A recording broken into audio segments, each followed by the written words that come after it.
Olá, eu sou Marília Damião e começa agora mais um episódio do Go Green, um papo energético, o podcast da Greenell. Quinzenalmente, traremos para você um bate-papo sobre energia e suas várias ramificações, energia limpa, renovável, sustentável e as inovações na área energética. Falar sobre mobilidade sustentável é entrar em um universo onde a sustentabilidade encontra com a inovação. A preocupação com o meio ambiente tem impulsionado vários setores para o desenvolvimento de soluções inteligentes, entre eles o da mobilidade urbana.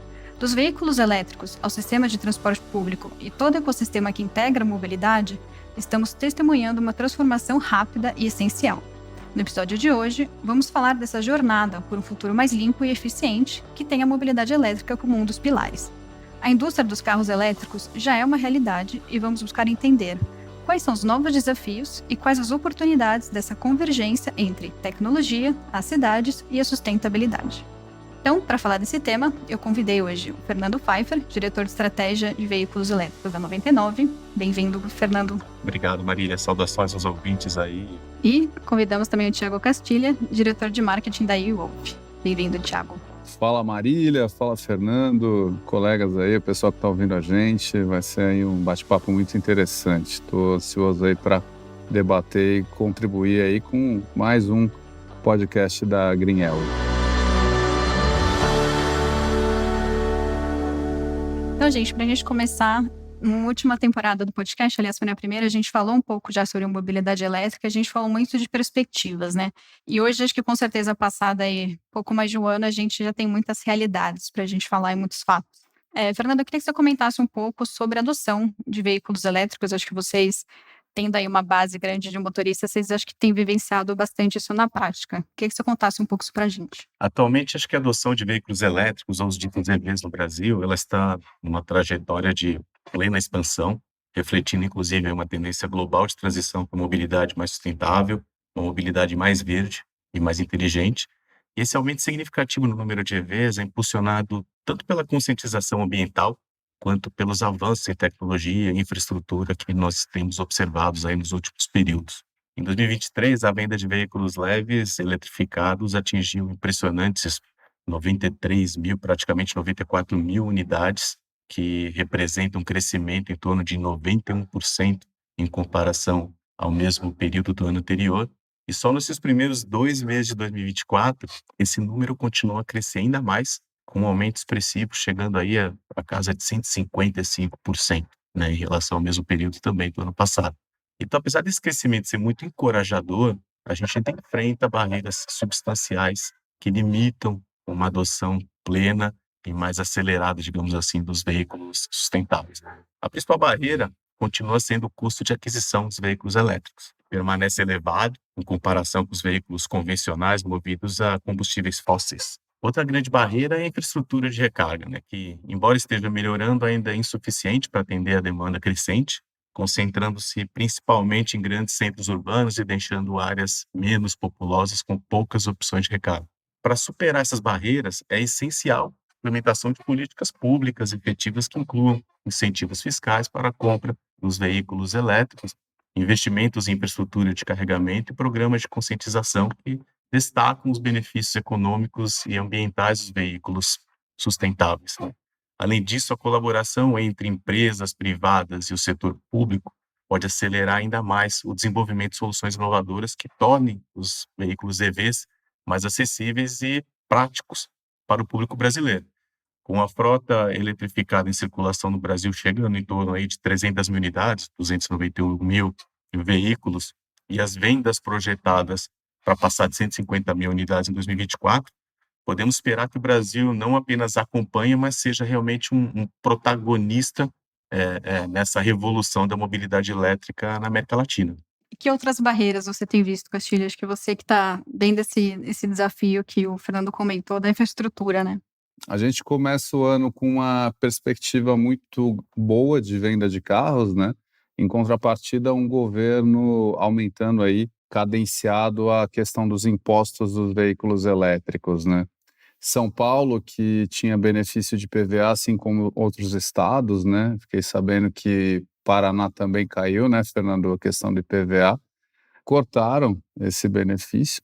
Ainda São Paulo mantém, eu espero, a questão do rodízio, porque eu estou rodando de carro elétrico e ninguém me informou se cortaram ou não o benefício de rodar no rodízio, né? Lembrando que o rodízio de São Paulo não é para esvaziar a rua, mas sim é para questão de poluição e tem sim essa pegada verde, né? O carro elétrico, né? Então, a gente tem aqui alguns desafios muito grandes, né? Então, o primeiro desafio, a gente não tem um governo que apoia. Esse mês aqui, a gente teve uma novidade, que foi a proposta dos bombeiros aí, e eu acho que é importante a gente saber, entender o momento, né? Porque está crescendo muito a oferta aí de carros elétricos, a demanda por recarga e uma série de outras situações vão começar a surgir. E com essa consulta pública dos bombeiros, praticamente da maneira que estava, inviabilizar a recarga em condomínios aí residenciais. Porém, a indústria está unida para responder aos bombeiros e trazer aí as melhores práticas, né? Nós aí avaliamos isso, Marília, não como um impeditivo, mas como um momento realmente de reflexão e também de responder aos bombeiros que estão aí presentes no dia a dia, ajudando a gente aí em questões importantes de segurança, com as melhores práticas, né? Mas é importante até usar o espaço aqui e responder, né, e colocar uma informação útil para quem está ouvindo, né. Então a questão da recarga é onde há menos incidência, de incêndios ou acidentes, que provocam fogo, né. A maior parte dos incidentes, aí o Fernando tem informação internacional, pode colaborar mais, é na questão, de colisões. Você fala das dificuldades, né, a gente tem aí o governo, não posso dizer contra, né, mas, não a favor, não impulsionando uma área que o planeta inteirinho está, de alguma maneira, impulsionando. Eu tenho uma visão dos carros elétricos aí, né, até pela história do nosso grupo, como mais uma opção para o consumidor. Eu não vejo o carro elétrico assim, virar a chave, né. Eu acho que ele é mais uma opção, ele vai ganhar seu espaço, né, mas da maneira que está acontecendo, seja por legislação, aumento de impostos, dificuldades que estão sendo impostas, talvez o carro elétrico, ao invés de ser uma nova opção aí de mobilidade limpa, ele fique nichado, entende, Marília? E não tem esse desenvolvimento, né? Algumas construtoras que estavam aí com campanhas, inclusive da Vaga Verde, não sei se o Fernando viu isso, já estão dizendo: "Olha, não comprem carro elétrico". Então, assim, a gente vive um país aí que as informações, elas são muito imprecisas, né, e agora nós estamos nesse momento aí que é crucial de convencimento e a indústria do carro elétrico, e quando eu falo indústria, somos todos nós, os operadores, as empresas de energia, as empresas de carregadores, as empresas que fabricam carro, tem que demonstrar sim a segurança da maneira correta e junto aos bombeiros, que de novo eu reforço aí, são pessoas que estão comprometidas com a nossa segurança, e eu acredito que isso é um ponto fundamental. A gente tem que responder para eles da maneira correta e mostrar: olha, é assim que funciona, aqui é perigoso, aqui não é, para criar essa legislação e daí para frente a gente seguir. Mas os desafios aí não são fáceis, mas quando você fala de cenário de eletrificação, a gente aí com as montadoras que entraram no Brasil tem grandes oportunidades aí, né? A competição subiu muito, montadoras como BYD, GWM, que chegaram aqui, provocaram toda uma competitividade, as outras mais tradicionais aí foram forçadas a reduzir preço, a ficarem mais competitivas, e quem ganha com isso no final é o consumidor. E eu acredito muito nisso, né? A gente tem que pensar sempre no consumidor, de uma maneira geral, no final vai dar tudo certo e o consumidor vai sair ganhando aí com mais opções para se locomover. Acho que vocês 2 trouxeram esse desafio que é falta enfim, falta de regulação em vários âmbitos, né. Então até, assim, na Greenello, né, a gente estudando essa questão de ser uma operadora de recarga, a gente esbarra em muita coisa, né. Que nota fiscal que eu vou emitir, não existe qual ISS que eu vou emitir, se vai ser um serviço, se eu posso cobrar pela energia, como que isso vai ser visto perante a ANEEL.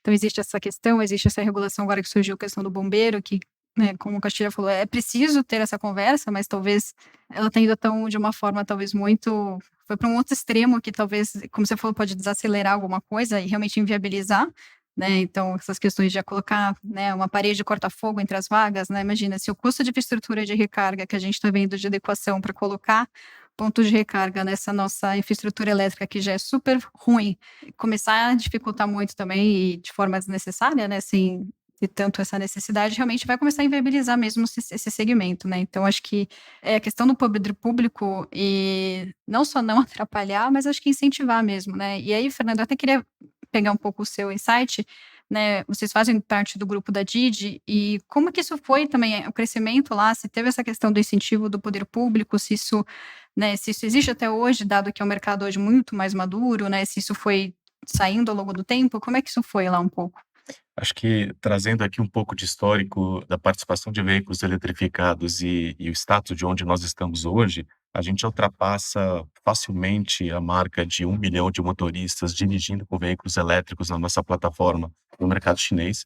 Então mostra o quanto essa tecnologia ela está madura naquele país e o quanto ela é positiva para toda a jornada, não só do motorista parceiro, mas de uma maneira geral para todo o ambiente das cidades, né, que se torna mais verde, mais seguro também, porque esses veículos têm mais tecnologia embarcada a serviço da segurança passiva e ativa, e se tornam mais conectadas à medida de um ponto em que você consegue utilizar a tecnologia para conectar toda a modalidade das cidades e o deslocamento. Hoje, essa tecnologia ela já tem se mostrado muito madura e no início, naturalmente, houve um aporte, do poder público para fomentar, digamos assim, a aquisição da mobilidade sustentável, mas gradativamente esses esforços foram sendo reduzidos a partir do momento que essa, tecnologia se tornou mais popularizada, digamos assim. Acho que tem uns aspectos super importantes aí na fala do meu colega que eu gosto muito, que é a questão da informação. Eu acho que quando a gente fala de segurança, sempre é um aspecto chave nas nossas operações e a gente sempre toma decisões baseadas em dados para, de toda forma, proteger tanto o nosso motorista parceiro quanto usuários. E é uma questão de a gente realmente buscar todos os elementos necessários para as tomadas de decisões corretas que não inviabilizem o negócio, porque a gente sabe que, inevitavelmente, a gente está num período de complementaridade, digamos assim, que o carro eletrificado elétrico, ele entra como uma nova alternativa para descarbonizar. Então ele não vem para substituir tecnologias existentes e simplesmente quebrar a cadeia de empregos que hoje já está estabelecida, digamos assim, no país. Essas posições, elas só vão se ressignificar, tão logo esses, veículos ganhem maior escala. Mas a gente está super aberto a todos os diálogos em que naturalmente protejam ao máximo a segurança do usuário, e a gente hoje entende que a China já está num ponto extremamente otimizado em relação a uma boa jornada de recarga, né, desses veículos.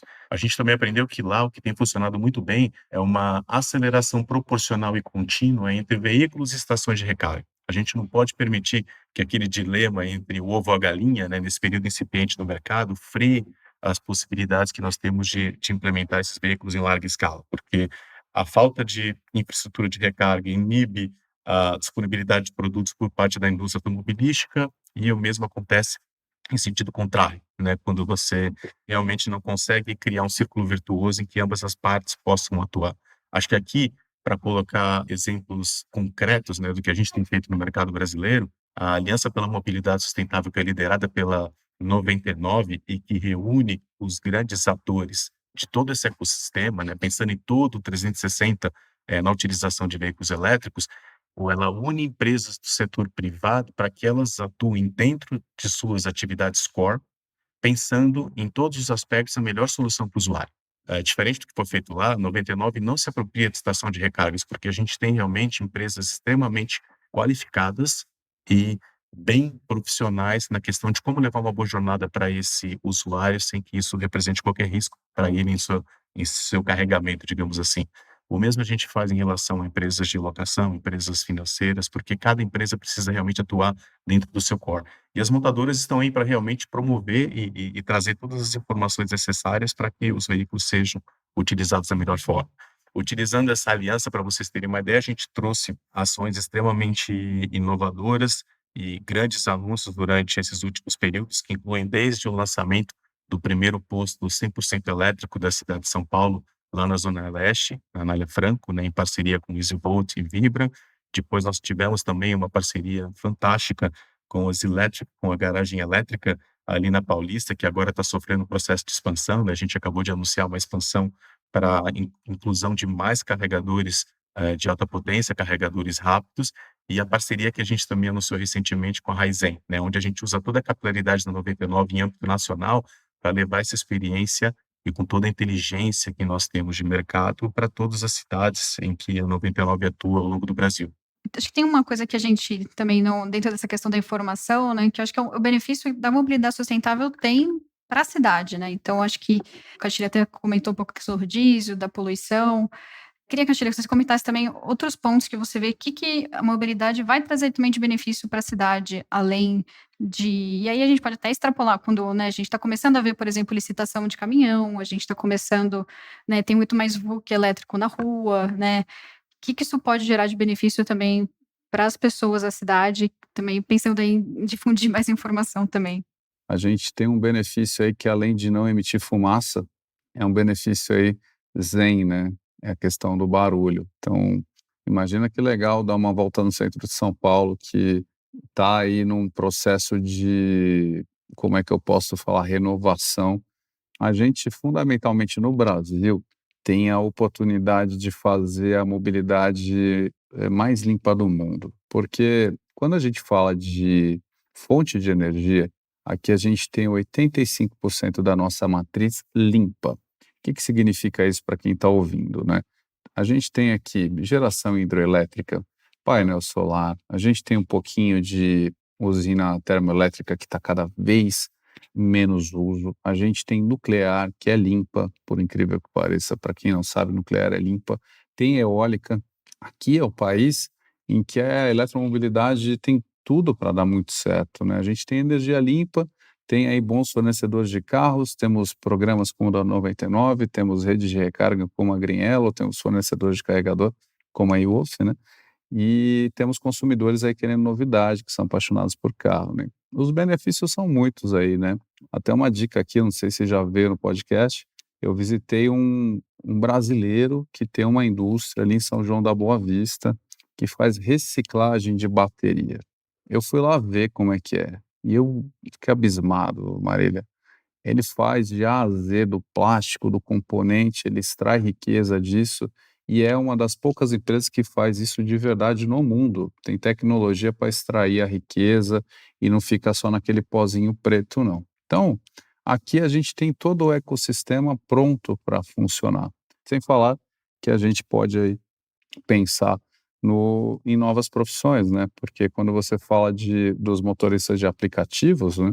Pensando no carro elétrico, ele leva muito mais dinheiro para casa, ele tem uma qualidade de vida melhor, ele acaba gastando muito menos na manutenção do carro dele, né? Então, tem muitos benefícios legais, né? Agora, a gente precisa aí também parar a bola e contribuir com essa questão de legislação, que não tem como fugir desse assunto que é chato, é o assunto do momento, mas eu acredito que se a gente conduzir bem, vai ficar o melhor cenário para todo mundo. Se o bombeiro entender, Marília, que nos condomínios não é o melhor lugar, a gente vai ter que fazer os hubs na rua para poder carregar os carros na rua da melhor maneira possível. E aí é mãos à obras, né, Fernando? Não tem jeito. Poxa, Thiago, do nosso lado aqui da 99 é impossível esconder o entusiasmo, né? Eu faço parte de uma célula de inovação chamada Driver Lab e o nosso maior objetivo enquanto área dentro da 99 é realmente promover a melhor experiência para o motorista de aplicativo.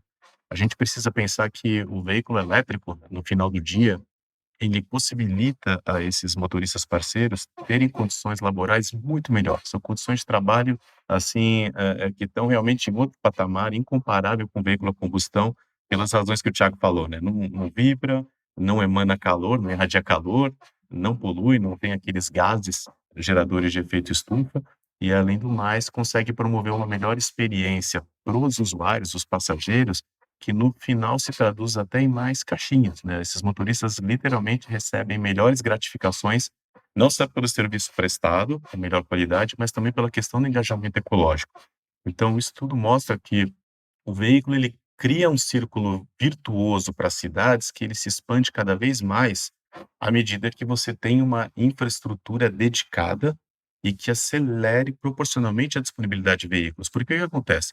Pesquisas recentes como a McKinsey mostram que o maior vetor de adoção de veículo elétrico eletrificado realmente está nos aplicativos, que em inglês chamam de ride-hailing, né, um nome sofisticado para essa operação, ou o e-commerce, last mile, né, que faz aquelas últimas entregas. Então, esses são realmente os dois segmentos que vão catalisar todo esse processo. Mas a gente sabe que por trás da infraestrutura que esse mercado alavanca, você cria condições ideais para todo o transporte público, veículos comerciais pesados, multimodais como leves eletrificados e bicicletas, e aí você consegue construir uma jornada completa para a cidade. E aí você consegue naturalmente promover um ambiente que é inquestionavelmente melhor, não só sobre a ótica do ruído, mas também um ar melhor. E aí a gente precisa pensar na conta aí dos órgãos públicos, né, por doenças relacionadas aos tratos respiratórios, né? Quanto nós não estaríamos economizando? E, inclusive, pesquisas de origem e destino do metrô mostram que veículos de aplicativo, por exemplo, estimulam mais multimodalismo, ou seja, pessoas que usam carro de aplicativo, na verdade, estão substituindo veículos próprios, não estão substituindo transporte público. Então, eles usam mais transporte público, utilizam mais de aplicativo, mais motocicletas e bicicletas, né? Então, imagina que bacana, né? Seria esse legado que a gente está criando. É realmente um novo capítulo do Brasil que a gente está escrevendo juntos aqui, e isso tem um valor imensurável. Eu acho que um ponto importante aí, né, que o Fernando falou, não só da parte dos carros, né, mas esse ecossistema aí para a cidade é fundamental. São Paulo, no passado, criticou muito as ciclovias, né, e hoje o pessoal está pedindo mais ciclovia, mais segurança, porque além de custo, que para muita gente é importante, e a gente não pode deixar de ouvir ninguém, né, a questão da ciclovia, ela também é uma opção de transporte barato e saudável. Então, assim, todos os lugares que eu viajei, em relação no mundo, a mobilidade ela tem muitas ofertas, né. Então, aqui no Brasil a gente tem problema no transporte público. Isso é estrutural, é no Brasil inteiro. Ônibus é novo, mas deteriora rápido ou é muito lotado, o metrô não evolui. Quando a gente tem opções como o da 99, você dá dignidade aí para o usuário que tem a opção de pegar um carro para ir para casa dele. Agora, se você tiver uma opção também dele poder pegar uma bike, um patinete ou qualquer outra coisa, a gente também começa a dar mais opções, né, para quem está na rua e melhora a vida das pessoas, que no final, tudo isso que a gente faz é para melhorar a vida das pessoas, não é mesmo? Eu acho que a gente tem aí também uma responsabilidade social e tem uma missão, né, tem um compromisso com a sociedade que é melhorar a vida das pessoas. Então, eu acho que quando fala de eletromobilidade, Marília, a gente tem que entender que vem um conceito junto que é da mobilidade urbana. Não podemos deixar de lado a mobilidade urbana, não é só carro. Legal, acho que é isso, assim, acho que e esse é um ponto que a gente também comentou um pouco antes, né, não é a solução final, né, então assim, não é que só vai ter carro elétrico e todo o resto vai acabar, né, acho que é uma combinação de muitas coisas. Acho que o Brasil tem uma coisa muito também a seu favor, além da nossa matriz ser muito limpa, mas a gente também tem muito biocombustível, né, então assim, a gente passa nossa eletromobilidade, vamos dizer assim, ela também está dentro desse ecossistema que a gente tem o biocombustível, então, né, a gente não necessariamente vai ter tudo vai ser elétrico, talvez a gente ainda vai ter muita contribuição ainda dos biocombustíveis, então, para essa jornada da descarbonização, que às vezes outros países na Europa, às vezes é melhor ele trabalhar com biocombustível do que ele ter um carro elétrico que ele usa combustível fóssil para abastecer. Então existe essa reflexão também, mas eu acho que o Brasil, como o Castilho falou, a gente tem esse privilégio que o nosso carro elétrico, além de ele usa energia limpa, então ele realmente é um carro elétrico muito limpo, né, então às vezes é diferente de outros países que tem uma matriz que não é limpa e acaba sendo o carro elétrico que traz essa reflexão, né, pô, mas será que está fazendo sentido eu ter esse carro elétrico carregando com um monte de térmica, rodando diesel 24 horas, né, enfim. Então, mas o Brasil essa discussão, né, não cai um pouco por terra, né. Aqui é diferente. Você falou de uma coisa que é importante, né?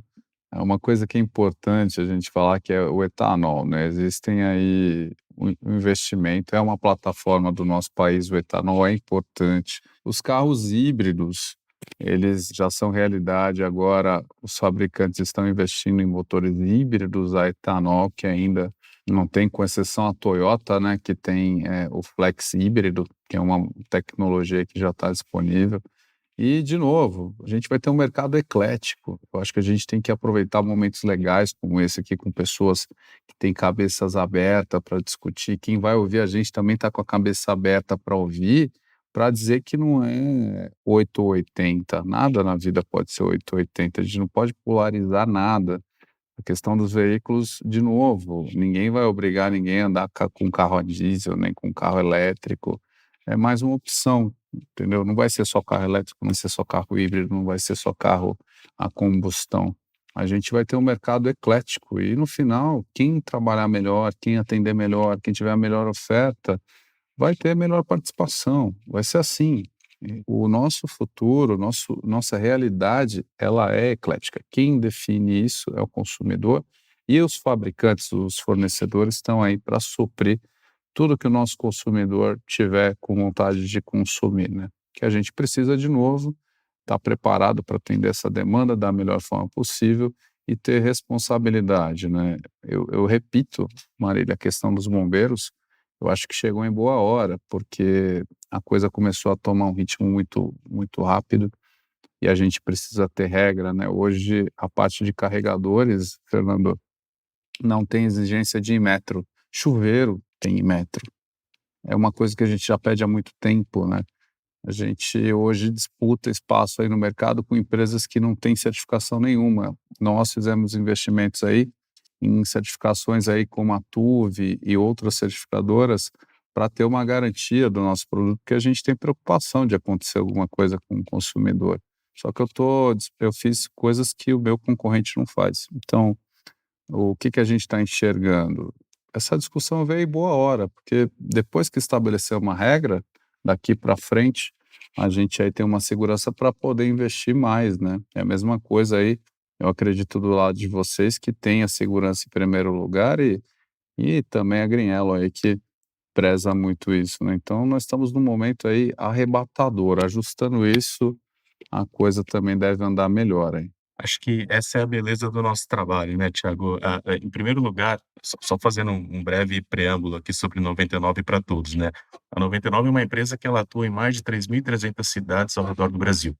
E a gente conta com mais de 1,5 milhão de motoristas parceiros que se conectam a aproximadamente 50 milhões de brasileiros. Então, não existe uma solução fácil que você possa importar para um país que tem vários países dentro dele, né? Então, imagina que a gente tem um ativo espetacular, que é o biocombustível, o etanol, e para algumas localidades do Brasil, talvez a melhor estratégia de descarbonização seja o incentivo ao etanol.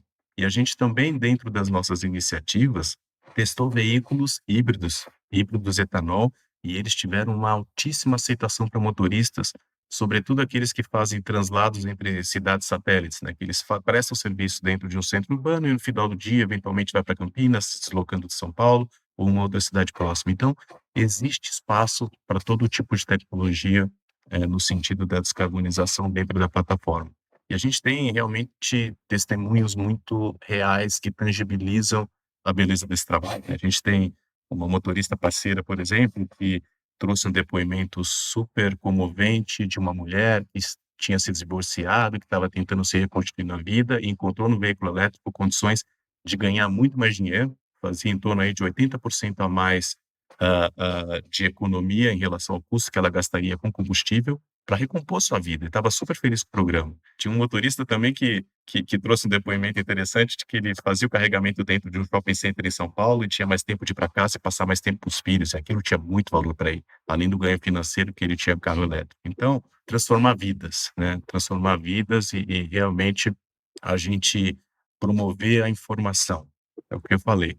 Toda discussão a respeito de segurança é importante. A gente tem que ter essas discussões e acho que aí o poder público tem que entrar para ajudar a informar e para criar condições para que esse mercado possa evoluir, possa se acelerar, porque isso é uma questão mundial, é uma questão mundial de sobrevivência da espécie humana, considerando inclusive os impactos que a gente tem observado no planeta das emissões de gases geradores de efeito estufa. A gente está super aberto ao diálogo, a gente assume o compromisso de trazer todos os interlocutores de peso para que a gente tenha realmente essa visão bastante diversificada e bem aterrissada no detalhe do que precisa ser feito para que a gente consiga entregar essa transformação. E eu acho que uma coisa que vai andar muito junto com essa questão do crescimento da eletrificação, acho que tem a questão da renovável, só que a renovável traz um problema muito grande para o nosso setor elétrico. A gente até falou isso no episódio que a gente falou sobre armazenamento, que é intermitência e horário de geração, né? Então a gente tem uma questão da geração renovável, principalmente solar e eólica, que ela é intermitente, então ela não é uma geração flat e ela funciona em horário do dia que geralmente é descasado, com um pico né, de demanda que a gente tem. Então vamos supor, né, se a gente for falar de todo mundo chegando em casa, 6 horas da tarde, vai plugar no carregador no seu prédio, né, vamos partir da premissa que o prédio está bem preparado eletricamente, mas pode ser que não vai ter demanda ali na hora no grid para fornecer isso, né, e aí a tendência muito forte quando a gente pensa nisso é armazenamento de energia, né, então assim, tá tendo grandes discussões relacionadas a isso, né, questão de como vai ser a integração do armazenamento dentro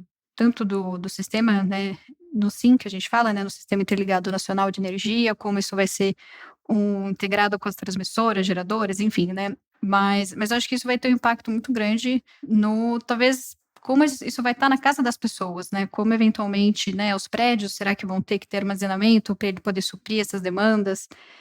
Eu tenho visto até, Castilho, até se você puder comentar, carregadores que já têm bateria também, que já estão começando a ter essa tecnologia embarcada para ajudar a segurar eventualmente picos de demanda, simultaneidade, enfim, como que vocês têm visto essas questões? Questão das baterias residenciais já é realidade. A gente não tem isso em linha, mas eu tenho parceiros que fornecem, então tem packs de bateria aí que você põe na sua casa, você consegue manter. Dá para ter no seu apartamento também, você consegue ter ali uma célula, 2 células que vão alimentar teu apartamento até por 2 dias, né. Então para as pessoas que têm medo aí do apocalipse, já tem soluções que não soltam fumaça, né.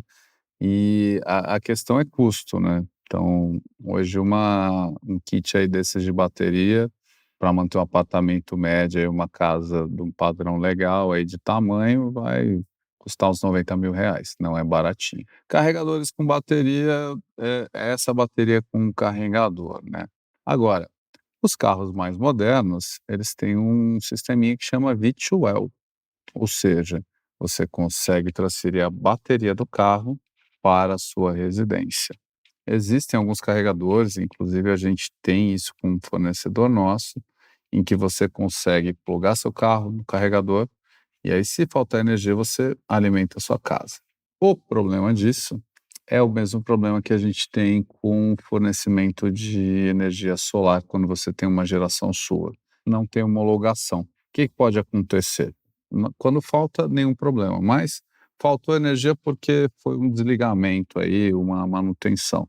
Se você não tem os protocolos certos, se a rede não está moderna, isso aí pode ocasionar um acidente. Então, no Brasil, a gente ainda não tem homologação para poder atuar com esses equipamentos, né. Porém, na falta aí, na emergência, a gente tem um equipamento muito legal que você conecta no seu carro, aí ele tem uma reguinha, dá para você ligar a sua cafeteira expresso gourmet, Marília, dá para o Fernando ligar o secador de cabelo dele, dá para ligar uma pipoqueira, o que vocês quiserem, né. Então, falando em questões de grid, né, mesmo tendo disponibilidade de energia, no grid, talvez se tiver muitos carros em um prédio com muitos carregadores, não dá conta de abastecer. E aí você tem que ter solução de recarga que faça balanceamento de carga, para não cair a energia toda, né. Então, não vai dar para todo mundo carregar em 7 quilowatts. Porém, entretanto, a gente tem que entender como que é a jornada do consumidor quando a gente fala de carro elétrico. Tirando os motoristas da 99, que rodam muitos quilômetros por dia, a maioria das pessoas não rodam mais do que 40 quilômetros por dia em São Paulo. É impossível se você não trabalha com carro, porque a cidade não deixa. Você vai para o trabalho e volta, é 20 quilômetros aí, 20 quilômetros para voltar. Então, assim, uma bateria de um carro aí, pequeno, Hoje tem 350, 400 quilômetros. Dura, em média, uma semana, dependendo da pessoa, quase 10 dias, né? E você tem ainda pontos de recarga, por exemplo, na rede Açaí aí tem mais de 100 pontos de recarga da Green Yellow. Aí você vai lá na Green Yellow, põe para carregar, dá uma carguinha, né, é igual aquela espetadinha marota, né, e aí você chega na sua casa, muitas vezes você não precisa nem carregar. Então, muitas vezes a pessoa não precisa carregar todo dia 100% e tá com toda aquela disponibilidade quilowatt. São coisas que o usuário que já tem um pouquinho mais de tempo de carro elétrico percebe. O cara que é novo, ele já tem aquela ansiedade de ter que carregar toda hora, tem que estar 100%, mas é a mesma experiência de quem tem carro a combustão, né. Mas quando você fala de abastecimento em posto, 95% das pessoas não abastecem 100% do tanque, salvo pessoas chatas como eu, que quando chega fala completa para preservar a bomba de combustível do carro, mas aí são salvas exceções, né. São algumas tecnologias que a gente tem e um pouquinho de perfil de consumidor. Eu acho que é importante, né, a gente entender perfil de consumidor quando fala de carro elétrico, né. E importante, hoje 80% carrega em casa e 20% na rua, né. Se mudar com essa nova proposta aí dos bombeiros, né, de segurança, a gente vai ter aí perfil de países que a recarga é mais na rua, né. Então a gente vai falar de pelo menos inversão de papéis aí, 20%, 30% carregando em casa e o restante carregando na rua. Então nós vamos precisar de muitos hubs, viu, Marília? Vai ter muita demanda, prepare-se. Para os nossos ouvintes eles terem uma ideia, o motorista de aplicativo roda em média 6.000 quilômetros no mês. Acho que ele é o único indivíduo na cidade que é obrigado a carregar o carro uma vez por dia. A minha experiência com carro elétrico foi que, no máximo uma vez por semana, é o que você carrega. E para desmistificar um pouco o que é um wallbox, um carregador de 7 quilowatts, a gente está falando praticamente de um chuveiro elétrico pressurizado na sua casa a mais, funcionando uma vez por semana. E acho que o mais bacana quando a gente pensa nesse círculo virtuoso que se inicia, é que as tão temidas baterias, né, que algum dia vão ter memória, né, que são feitas, na verdade, para durar 5.000 ciclos ou rodar praticamente 1 milhão de quilômetros, quando elas começarem a criar memória ali de 70%, 80%, tem destino para elas. Elas vão se tornar, sistemas estacionários de retenção de energia. Então, eu ouso dizer que em algum momento a gente vai naquela festa de casamento no fim de semana e não vai ter um gerador a diesel queimando ali do lado de fora da festa, vai ter simplesmente um container cheio de baterias reutilizado de veículos elétricos, ou muito possivelmente o seu próprio condomínio, né, à noite vai utilizar energia retidas nessas baterias que vão ser obtidas através de sistemas de painéis solares. Então, existe toda uma ressignificação da cadeia que se inicia e isso tem que ser pautada com realmente muito estudo, muita informação, e a gente aposta muito no avanço tecnológico, de que isso realmente veio para ficar. Hoje, mais de 50% dos quilômetros rodados na nossa plataforma no mercado chinês são feitos com veículos elétricos, para vocês terem uma ideia.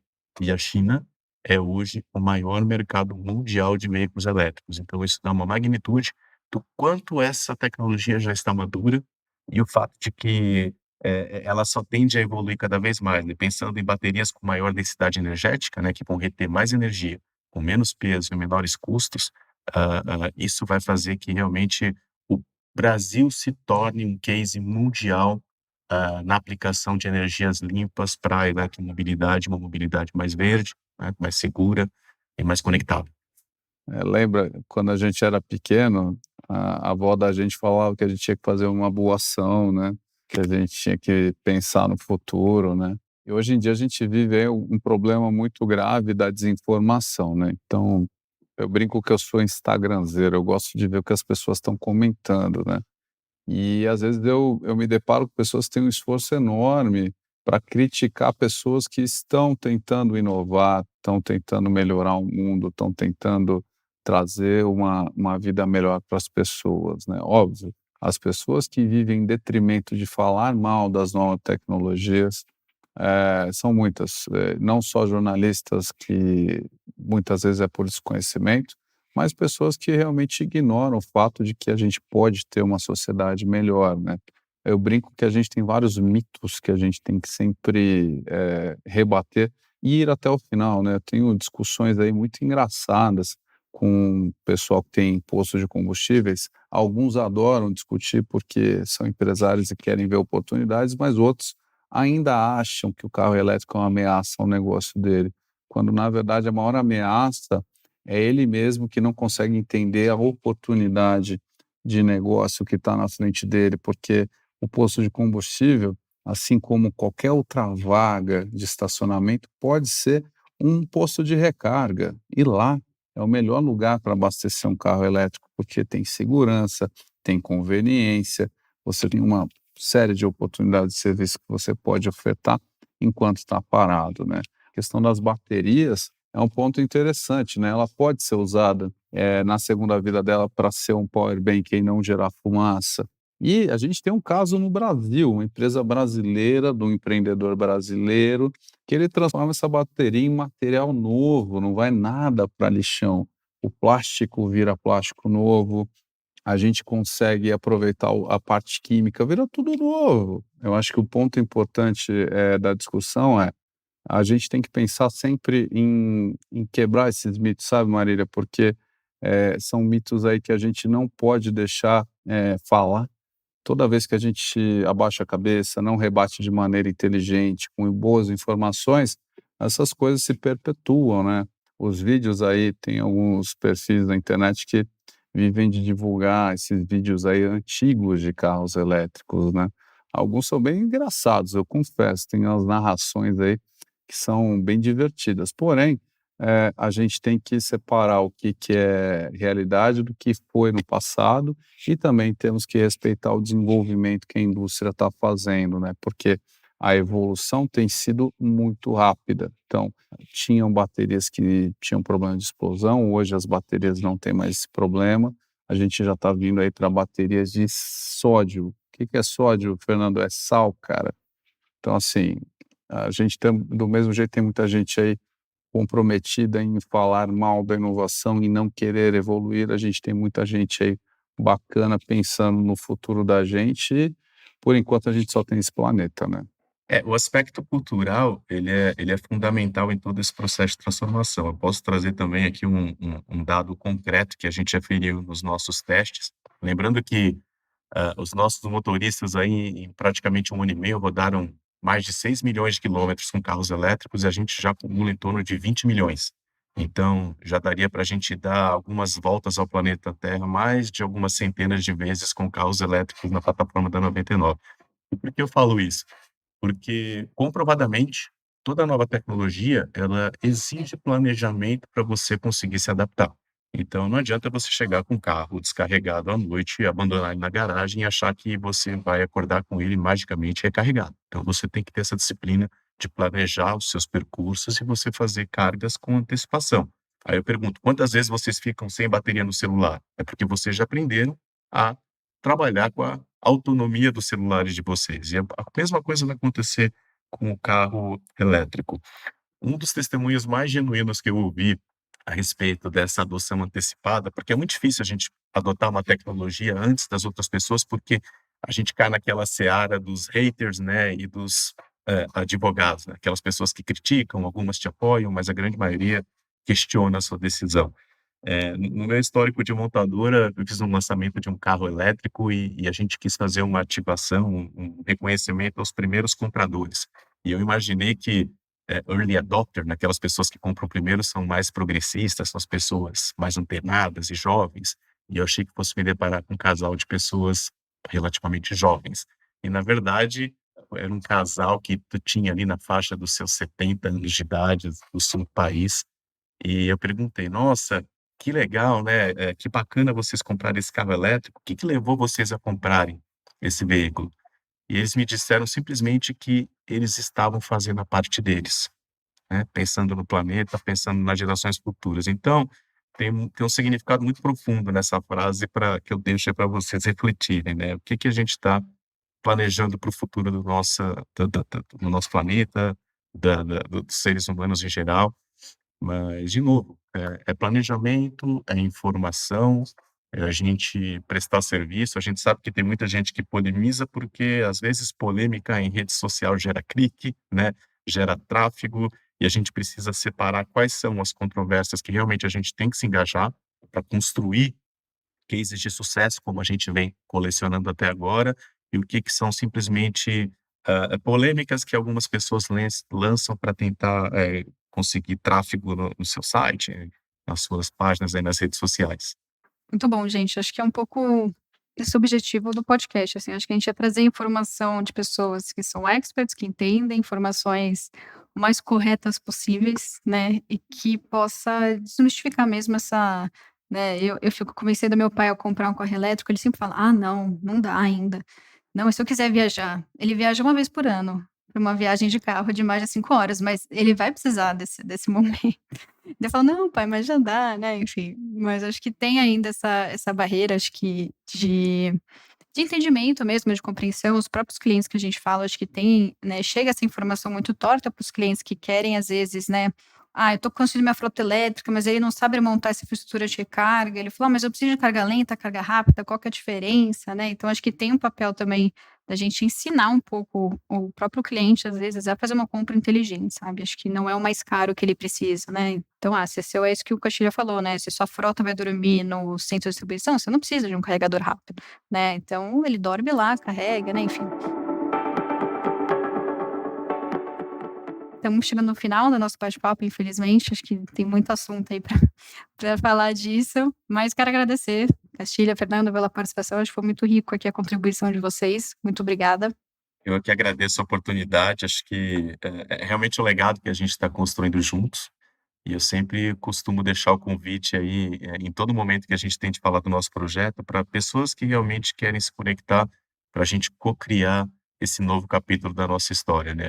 A Aliança pela Mobilidade Sustentável, ela tem como objetivo a ótica do co-investimento. A gente sabe que para uma empresa isoladamente tentar pagar essa conta, ela é muito cara. A 99 ela tem investido de maneira concreta e sistematicamente, e ela, dessa forma, estimula outros parceiros a fazer o mesmo, de forma que a gente cria um círculo virtuoso conjuntamente. Então, pensou em eletromobilidade, conta com a 99. Marília, queria aproveitar e agradecer aqui, foi um papo muito legal. O Fernando aí, além de um grande parceiro de negócio, é um amigo, um cara bacana, comprometido não só com eletrificar frotas, mas com o bem-estar aí dos motoristas, né? Greenello também é uma grande empresa, é uma empresa séria, que tem grandes projetos, projetos sustentáveis, grande parceiro.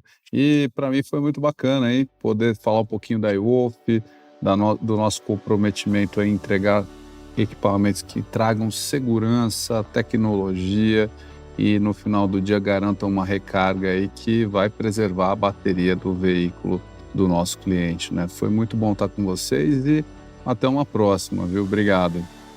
Quero agradecer você que ouviu a gente até aqui também. Convido você a seguir a Greenello nas redes sociais, a 99 e a WeWolf, e te vejo no próximo episódio. Até a próxima.